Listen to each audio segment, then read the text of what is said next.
Hello everyone, আজকের রেসিপিটা দেখে কি মনে হচ্ছে বলো তো? চলো দেখে নেওয়া যাক।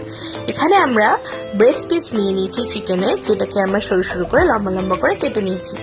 আর কেটে নিয়েছি পেঁয়াজ কুচি, 3 রকমের ক্যাপসিকাম কুচি, যেগুলোকে লম্বা করেই কেটেছি। আর নিয়েছি আদা রসুন কুচি।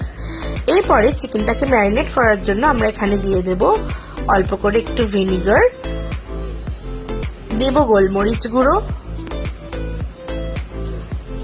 স্বাদ মতন লবণ, একটা ডিম আমরা এখানে ফাটিয়ে নিচ্ছি, আর দিয়ে দিচ্ছি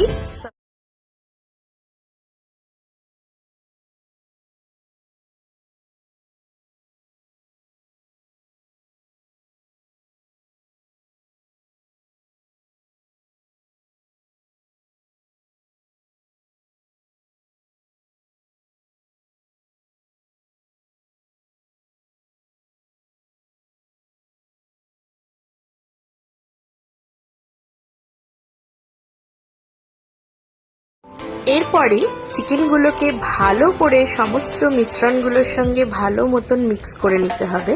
আর অন্যদিকে আমি ইন্ডাকশনে একটা ফ্রাই প্যান দিয়ে দিয়েছি, তার মধ্যে তেল গরম করে নিয়েছি। আর এবার আমি এখানে অল্প অল্প করে চিকেনগুলোকে দিয়ে ভালো মতন ডিপ ফ্রাই করে নেব। এই টাইমে গ্যাসের ওভেনটা মোটামুটি মিডিয়াম টু হাই ফ্লেমের দিকেই রাখলে ভালো। এপিট ওপিট করে অল্প অল্প করে বারে বারে আমরা চিকেনগুলোকে ভেজে নিচ্ছি। একটু লাল লাল হয়ে যাবে তখন আমরা চিকেনগুলো তুলে নিচ্ছি, একদম তেল ঝরিয়ে।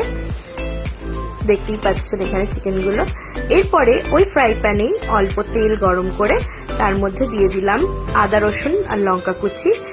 ভালো করে আদা রসুনগুলো ফ্রাই করে নিয়ে তার মধ্যে দিয়ে দিচ্ছি ক্যাপসিকাম কুচি আর পেঁয়াজ কুচি। এখানে আরেকটা জিনিস অ্যাড করছি, সেটা হচ্ছে স্প্রিং অনিয়ন। এরপরে সমস্ত ভেজিটেবলস গুলোকে ভালো করে আমরা একটু সটে করে নিচ্ছি। খুব বেশি ভাজা হবে না, হালকা ভাজা ভাজা হলেই যথেষ্ট। এখানে দেখতে পাচ্ছেন কালারটা যেন ফেড না হয়ে যায়, তাহলে ভালো লাগবে না দেখতে। এরপরে আমরা এর মধ্যে দিয়ে দিচ্ছি স্বাদ মতন লবণ, চিনি, tomato sauce, soya sauce, schezwan sauce দিয়ে আবার ভালো করে পুরো ভেজিটেবলটাকে মিক্স করে হালকা ফ্রাই করে নিচ্ছি। এখানে যদি আপনাদের সসটা পরে আবার দিতে মনে হয় যে লাগবে, তাহলে আপনারা আবার অ্যাড করতে পারেন। এরপরে ওই ভেজিটেবলের মধ্যে আমরা চিকেনটা দিয়ে ভালো করে এপিটোপিট করে মাখিয়ে নিচ্ছি, যাতে চিকেনের মধ্যেও পুরো সসের টেস্টটা চলে যায়। আর গার্নিশিং এর জন্য আমরা উপরে অ্যাড করলাম অল্প সাদা তিল আর পেঁয়াজ পাতা। তাহলে আজকের রেসিপিটা হচ্ছে